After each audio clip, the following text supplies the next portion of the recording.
Mi presentación, yo les voy a hablar de la Agenda del Agua. La Agenda del Agua fue presentada el 31 de octubre por las tres instituciones, junto con la Presidencia de la República, que participaron o que impulsaron su elaboración, que fue la Dirección de Aguas del MINAE, el SENARA, el Servicio Nacional de Riego y Saneamiento, el AIA y, como les dije, la Presidencia Ejecutiva. Siguiente.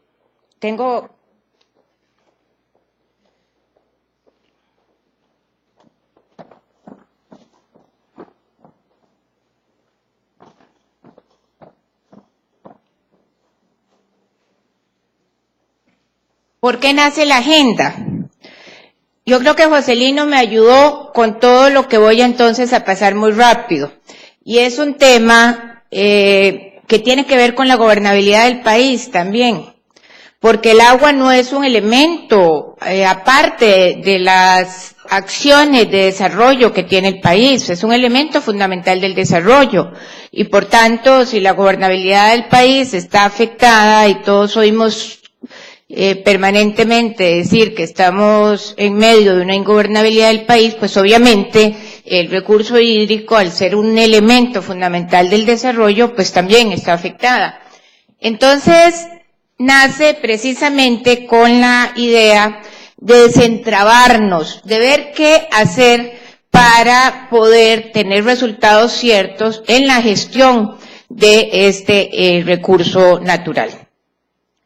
Voy a pasar esto muy rápido porque me di cuenta que Lino lo tocó, pero si vemos la población del país, pongámonos en los 50, era alrededor de 750,000 personas, con una actividad económica prácticamente ligada a 4 cultivos de exportación, un proceso industrial incipiente, 5,000 turistas, 7 plantas hidroeléctricas, 8 plantas hidroeléctricas pequeñas, 0 campos de golf, y vemos cómo la tasa de crecimiento fue realmente enorme en los años 50, 60, 70, hasta llegar a 4,5 millones de habitantes, más 2,5 millones de turistas, más una migración permanente de alrededor de 0,5 millón de habitantes, de personas, perdón.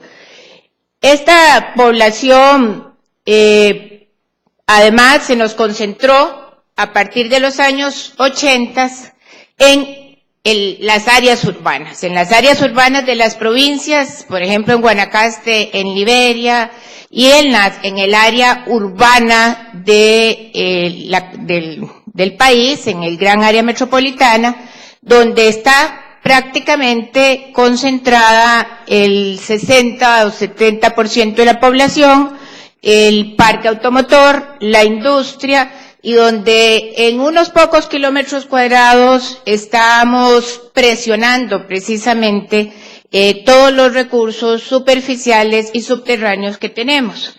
Si vemos el gráfico de arriba, vemos cómo la población se ha concentrado precisamente en el área urbana, y esto no es un fenómeno que sucede únicamente en Costa Rica, es un fenómeno que sucede prácticamente en todo el continente latinoamericano, en todo el continente. América es el continente más urbanizado del mundo, y esto genera un problema seriosísimo de gestión de aguas. ¿Por qué? Bueno, ¿dónde están las fuentes? Ya prácticamente a nosotros se nos está agotando las fuentes de agua potable. Vamos a tener que extender Orocio, vamos a tener que buscar otras fuentes. Hay una gran presión de la contaminación que se convierte en el factor número 1 a controlar por vertidos, por mal manejo de desechos sólidos, y ahora lo veremos un poquito más adelante. Pero esa concentración urbana precisamente se nos convierte en este país en el gran reto. El gráfico de abajo nos cuenta nuestro capital hídrico. Si nos vamos a 1963, que prácticamente es ahí nomasito. Nuestro capital hídrico era alrededor de 85,000 metros cúbicos por persona al año. Ahora, en el 2011, con el censo final, está en 25,000 y pico. Para el 2050 estará en 19,000 metros cúbicos. Y nosotros podemos decir, bueno, qué horror. En poco más de 100, menos de 100 años, hemos reducido en 5 veces, en 4 veces nuestro capital hídrico, efectivamente.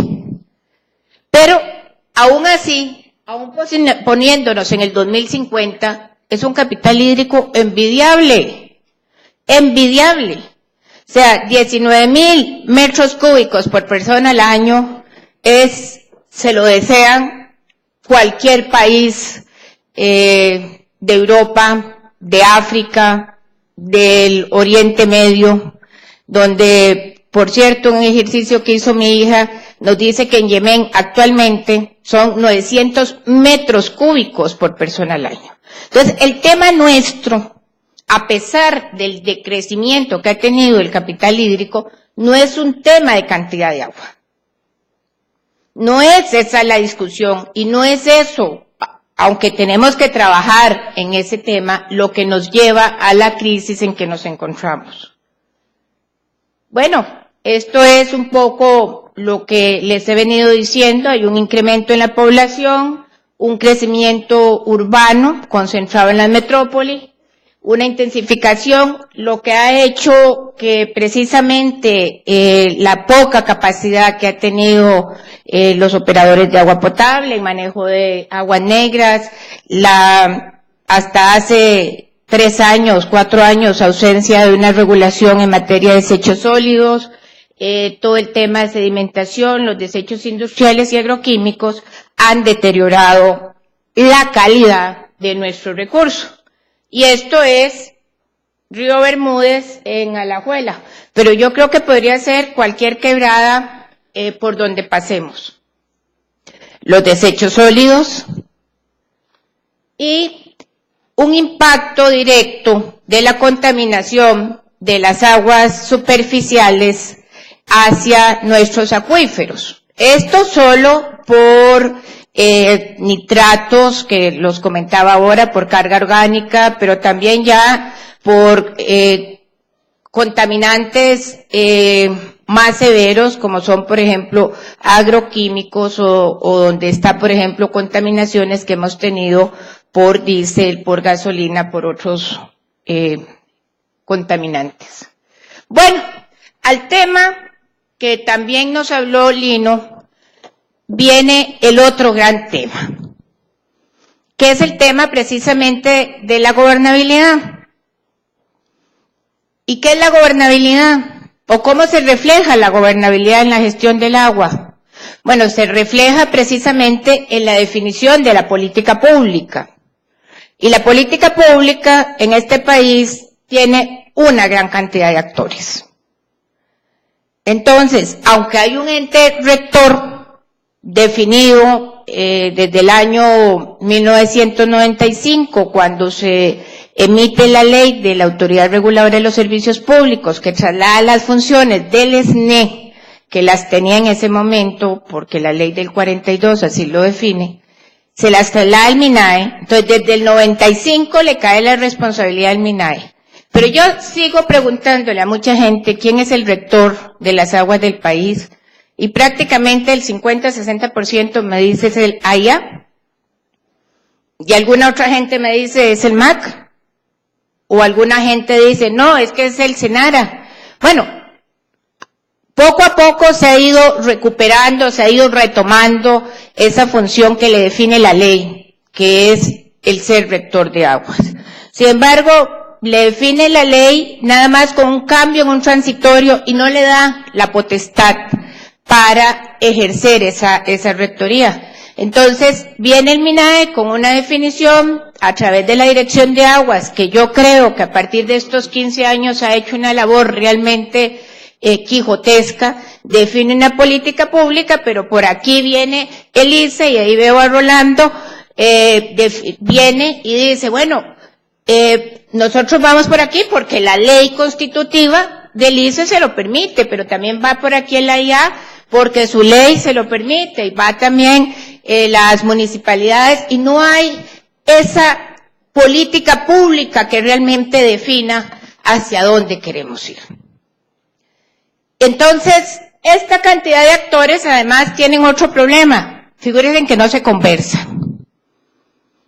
Y entonces tenemos unas dualidades en la gestión, y por otro lado hay unos vacíos enormes que hay que ir a resolverlos a la Sala Constitucional. Y entonces se ha judicializado la función en aguas. Un marco legal del 42, que ya yo sigo alabando esta ley de aguas. Ustedes se imaginan una ley que tenga prácticamente, que tiene 73 años, y esté operando además para regular un recurso estratégico en el país. No, tenía que ser muy buena. Es una ley que parte de la Ley de Aguas de España, del Código Romano, una ley que a pesar de ser vieja guarda los principios fundamentales de, digamos, la distribución del recurso, las prioridades, del tema de cómo valorar, y figúrense además que qué interesante, nosotros en este país desde el 42 pagamos un canon por el agua, donde aún en muchos países latinoamericanos se está discutiendo siquiera pagar por el canon de agua. Aquí lo pagamos desde el 42, era ínfimo, pero se pagaba. Lo que sí no tiene esta ley es esa visión ecosistémica. Porque en el 42 no habían pasado todos los procesos que hemos pasado en cuanto a sensibilización por el uso de nuestro capital natural, y porque los procesos de deterioro precisamente no eran tan significativos. Entonces, esta ley carece de todo el tema de protección, carece de toda la visión esta de participación y todos los elementos o instrumentos de gestión integrada. Porque cuando hablamos de gestión integrada, ¿de qué estamos hablando? Básicamente de una visión de desarrollo, donde el agua se convierte en un elemento que desarrolle económicamente un país, porque todas las actividades que desarrollemos tienen necesidad de este recurso, todas. Entonces no podemos restringir el agua para los sectores económicos del país, porque todos los sectores económicos requieren agua. Si hablamos de agricultura, si hablamos de pequeños riegos, si hablamos de industria, de cualquier industria, de las familias, de las comunidades, todo requiere agua, pero también hay una parte social en todo esto, y también hay una parte ecosistémica, porque necesitamos precisamente los ecosistemas que están o que se mantienen alrededor, porque el ecosistema es parte fundamental del desarrollo también del país. Entonces, esa visión es necesaria ingrársela a la ley. Bueno, este es el marco jurídico, digamos, de nuestro país. Tenemos una ley de aguas del 42, una ley, un grupo de leyes que se desarrollaron entre la década del 50 y el 60, que son todas estas leyes a partir de la Revolución del 48 y la formación de la Segunda República, que estructuran el nuevo Estado costarricense. Entonces se crea el ICE, se crea el AIA, se crea el Ministerio de Salud, se le genera una nueva ley de salud, el SENARA en el 80, y todas estas leyes sectoriales van operando y hacen su tarea adecuadamente. En el 90 vienen, después del Río, todas las leyes ambientales. Entonces, ya no estamos solo con las leyes sectoriales que organizan, digamos, el sector de agua potable, el sector eléctrico, el sector de riego, sino también hay toda una serie de leyes ambientales, ahí las pueden ver, la Ley Orgánica del Ambiente, la Ley Forestal, la Ley de Diversidad, En los 90 entra la parte hidroeléctrica con los temas de cogeneración y la participación del sector privado. Luego viene la ley de formación de la ARECEP, que le cambia las potestades, ya le expliqué. Y luego vienen una serie de ya no elementos de ley, porque ya se vuelve casi que imposible aprobar una ley, pero se regula a partir de decreto, y viene el decreto del canon de aguas por aprovechamiento, el del canon de vertidos, el reglamento de vertidos de aguas residuales, y en el 2010 que aprobamos la ley de residuos sólidos. Todo esto es, digamos, importante, el elemento jurídico del recurso. Lo comentó Lino, hemos estado con miles de propuestas en la Asamblea Legislativa para cambiar la ley a partir de los 80 más o menos. Yo arranqué en el 97 tal vez, y hemos tenido como tal vez construido unos 10 elementos de ley hasta que llegamos a esta última que terminamos de presentar en septiembre del año pasado.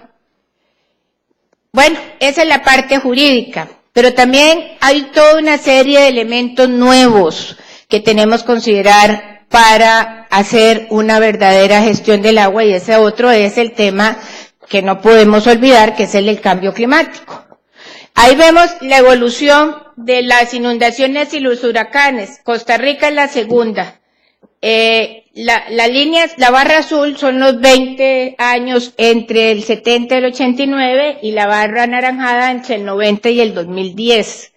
Y realmente habla por sí sola, ¿verdad? El número de tormentas y el número de inundaciones. Este factor es fundamental. Nosotros, al definir cualquier política pública futura, tenemos que tomar en consideración esto. O sea, no podemos construir una represa si no pensamos en que va a haber cambio climático, en que tenemos, no va a haber, en que tenemos cambio climático. Entonces, es un elemento claro que debe tener la política pública.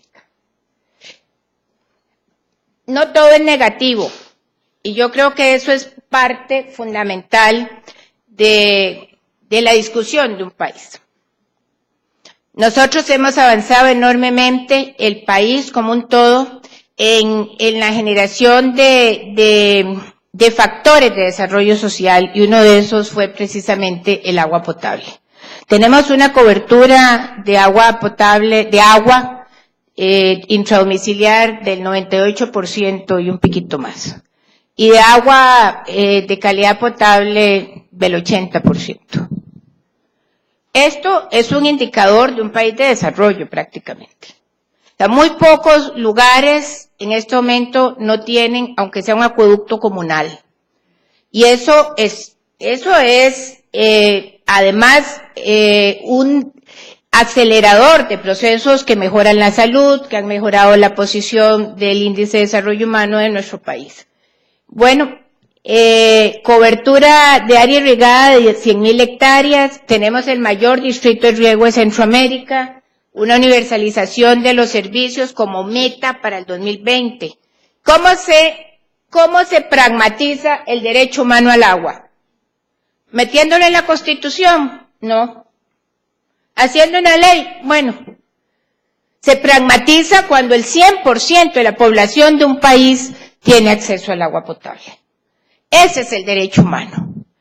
Y la meta de este país es llegar al 2020 con el 100% de la población con agua potable.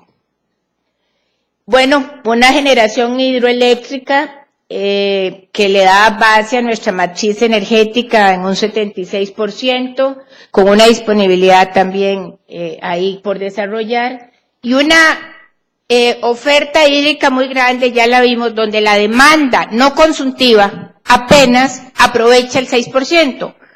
La demanda consultiva, o sea, la demanda no consultiva más la generación eléctrica que utiliza agua, pero no la devuelve al sistema, es del 20%. O sea, aún considerando la parte hidroeléctrica, este país tiene una oferta hídrica importante. Bueno, tenemos instituciones que no se hablan, pero tenemos una institucionalidad consolidada. Tenemos un ICE, tenemos un AIAM, tenemos un MINADE, tenemos un SPH y tenemos 2.500 asadas en el país. Y esas 2.500 asadas le dan agua al 25%, a la cuarta parte de la población de este país. O sea, eso es importante, eso es positivo. Tenemos una Contraloría General de la República que se ha vuelto un elemento controlador de los servicios públicos y un ente regulador que, a mi juicio, esto es personal, no es de la agenda, debería revisarse su función como regulador. Perdón, yo no lo dije al principio.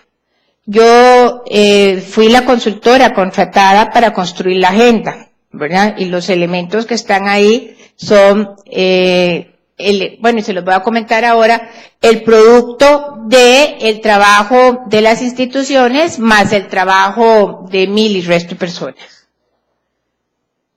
Bueno, también tenemos un Plan Nacional de Gestión de Recursos Hídricos.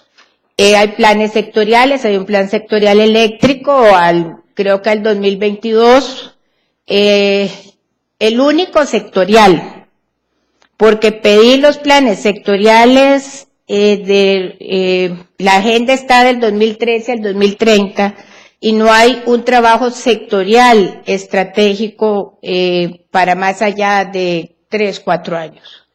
Hay planes institucionales. A partir del Plan Nacional de Desarrollo se hizo un balance hídrico en 15 de las 34 cuencas del país, porque aquí hay un problema de información en gran parte de las cuencas, entonces no se pudo entrar a hacer el balance hídrico en todas las 34 cuencas. Pero vean qué grave es eso. Si usted no sabe cuánta plata gana, ¿cómo puede distribuir usted la plata? Y entonces no sabemos cuánto es la oferta, cuánto es la cantidad de agua que tiene, digamos, la cuenca del río, espérese para ver cuál no se les hizo balance, a Bangares.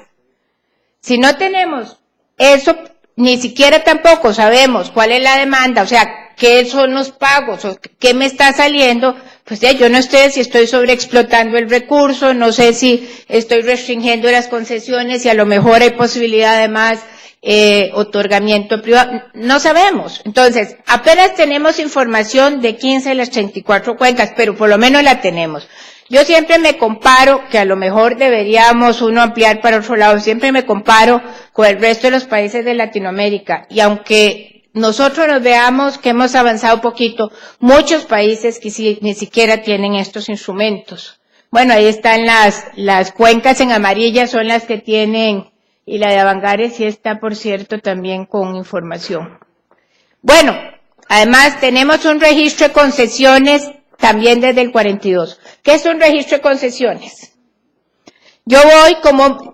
El agua es un bien de dominio público en este país desde el 1982. Antes había aguas privadas, antes del 82 había aguas privadas. A partir del 82, el agua es un bien de dominio público.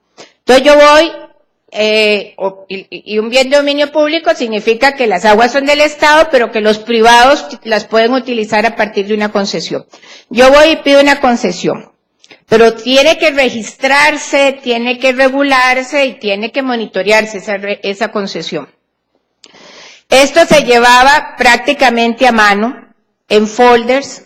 Ahí cuando estaba en el SNE me tocó verlo. Unos anaqueles con una cantidad de folders enorme, estaba la concesión 14, 24, 30. Y entonces, ¿quién podía revisar eso? Ahora tenemos un registro de concesiones digitalizado, prácticamente modernizado 100%, que le da un valor enorme al control de el otorgamiento que da el Estado a los privados para ese uso del bien público. Bueno, y hay dos cánones. O sea, pagamos por el uso del agua y pagamos por el vertimiento de aguas, digamos, con calidad no adecuada en los ríos para utilizarlo como drenaje, digamos, de esos vertimientos. Estos dos cánones, que son instrumentos, como les dije, el canon de aprovechamiento, no hablaba de la agenda de agua, ya se me acabó el tiempo. Pero bueno, tenemos estos dos instrumentos. Alguien preguntó lo del canon. Nosotros hicimos una modernización del canon, y esto me va a tomar solo 30 segundos, en el 2004 o 2005, en una negociación fuerte con los sectores productivos, y se subió en algunos de las actividades más de 1000%. Porque se pagaba 0.002 céntimos por metro cúbico. Ahora, se adecuó eso, se adecuó a las diferentes actividades agrícolas, industriales, agroindustriales, hidroeléctricas, etcétera. El canon se puso para cobrarse paulatinamente en 7 años, y en el 2013, porque el decreto empezó a entrar en el 2006, se paga el 100%. Ese 100% son alrededor de $10 millones, de los cuales el 50% va para la protección de agua, del recurso, por dos vías. Una, que es la vía, digamos, pública, que se le da el 25% a las áreas de conservación. O sea, en este momento alrededor de $2,5 millones para que protejan fuentes de agua dentro de los parques nacionales. Y otros $2,5 millones se le da al FONAFIFO para que pague servicios ambientales a privados, ¿verdad? Entonces también, y proteja áreas hídricas en áreas no, digamos, que no sean áreas silvestres protegidas. El otro 50% se supone debe financiar el trabajo de control, monitoreo, gestión, la parte administrativa, debe financiar proyectos de protección, de investigación, y bueno, es un instrumento de la economía verde que se llama, que además de todo tuvo una función importantísima, que fue que cuando se empezó a aplicar este instrumento se devolvieron 100 millones de metros cúbicos que estaban bajo concesión, y como la gente tenía que pagar y no quería pagar por algo que no estaba utilizando, fueron devueltos. Entonces ha sido muy positivos ambos instrumentos. Tenemos, una estrategia de cambio climático que prioriza el agua potable, el agua dentro de los elementos de adaptación. Y con esto decidimos construir una agenda del agua. O sea, tenemos cosas positivas.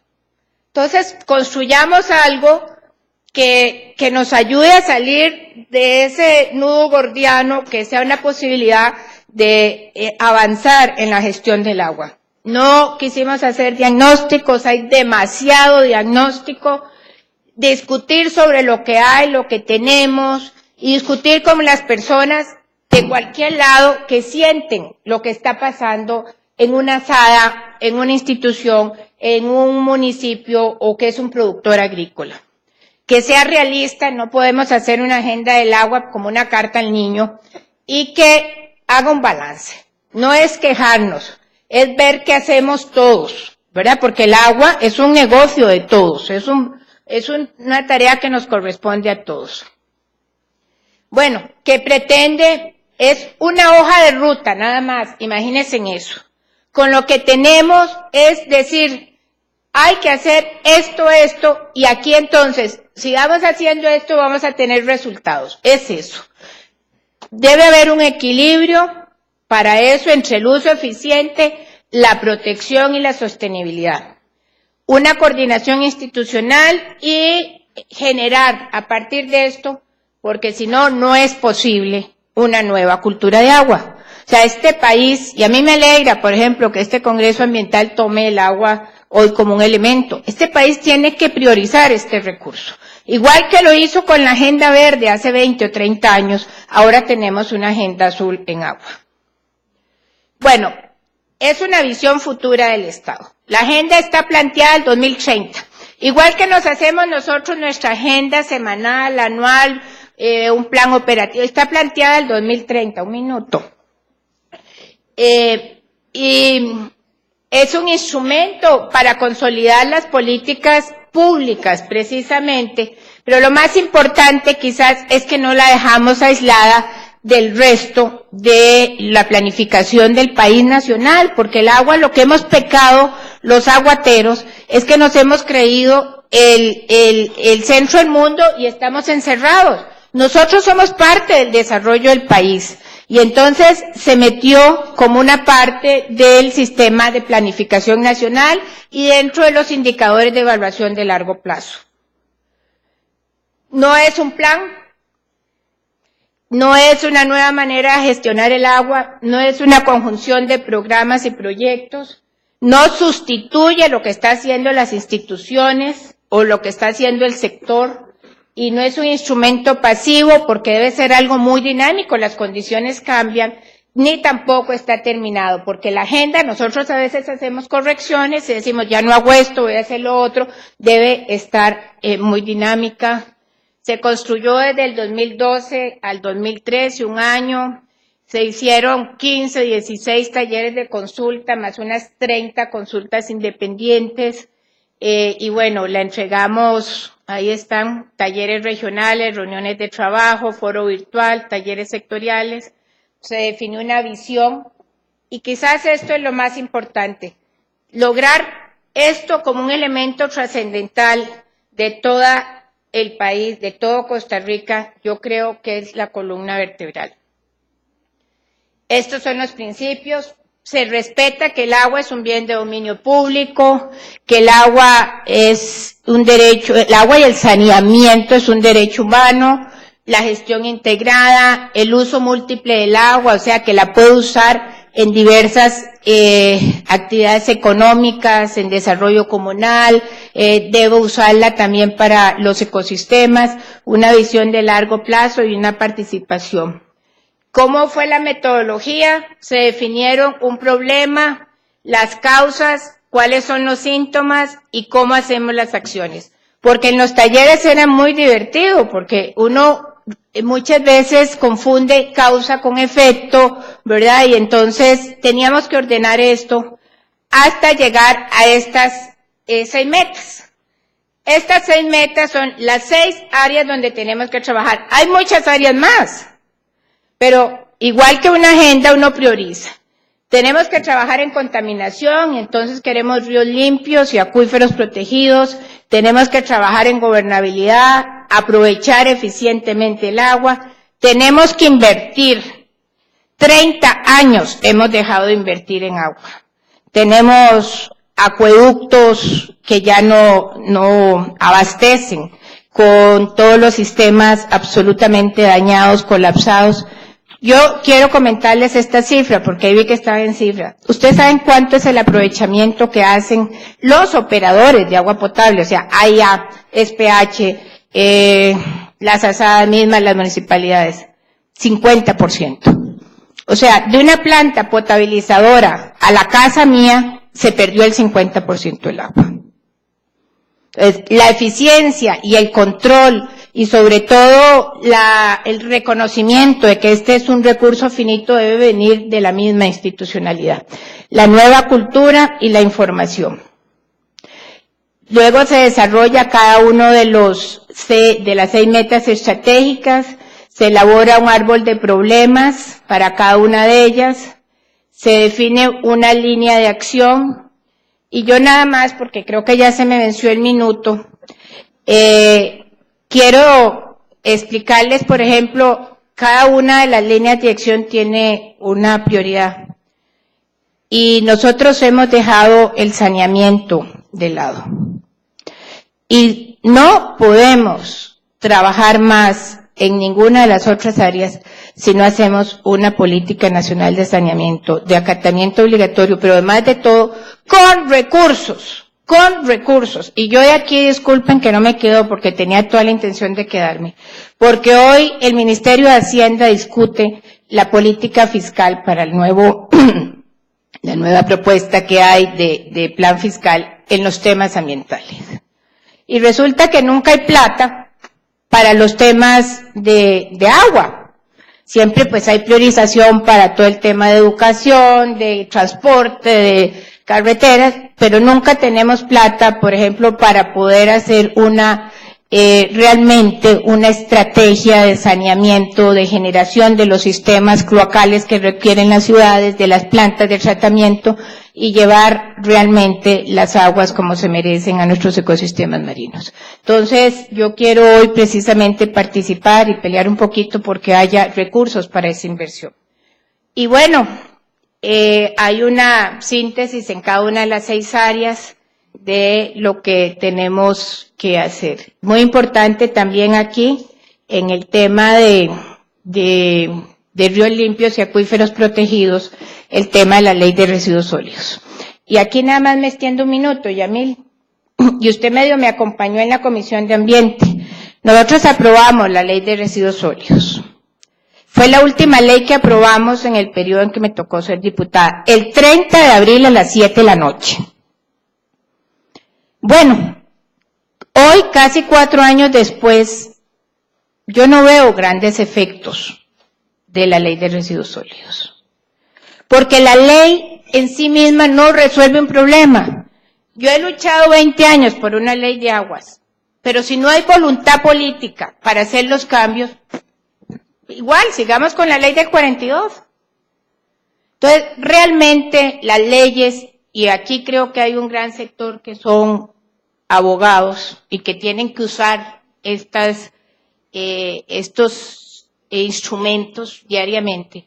Las leyes se tienen que operativizar, las leyes tienen que tener los recursos para ejecutarlas, tienen que tener la posibilidad de generar las herramientas para que surtan los efectos para los cuales se han creado. Y esto se los dejo más bien como una reflexión. No hay muchas veces que hacer la ley nada más, sino hay que tener la voluntad para implementarla. Y la otra cosa es que las leyes no están escritas en piedra. Nosotros vamos a pasar una ley de aguas, yo estoy segura, en pocos meses, ojalá pocas semanas. Pero tenemos que revisarla dentro de unos 2 años, 3 años, para ver qué fallamos, porque cuando pensamos esta ley, a lo mejor no percibimos o no pudimos prever que iba a tener tales efectos. Entonces, en 3 años, no más que eso, 4 años, tenemos que revisarla y hacer los ajustes. Igual la ley de residuos.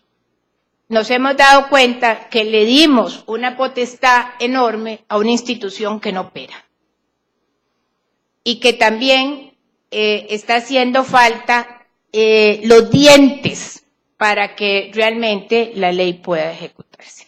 Entonces, bueno, no les presenté prácticamente la agenda, pero por lo menos saben que hay un instrumento, el cual yo espero que en el momento en que se da, que es iniciando una campaña política, pueda ser tomada por cualquiera o por todos los partidos políticos como una base fundamental de su propuesta programática y ojalá que sea parte de un plan nacional de desarrollo del próximo gobierno. Nosotros en uno de los talleres lo hicimos con los partidos políticos y prácticamente no llegó nadie. Y después en la presentación invitamos a todos los partidos políticos, a candidatos a diputados, a vicepresidentes y solo llegó una persona. Por eso digo que este tema requiere más voluntad política que otra cosa. Muchas gracias.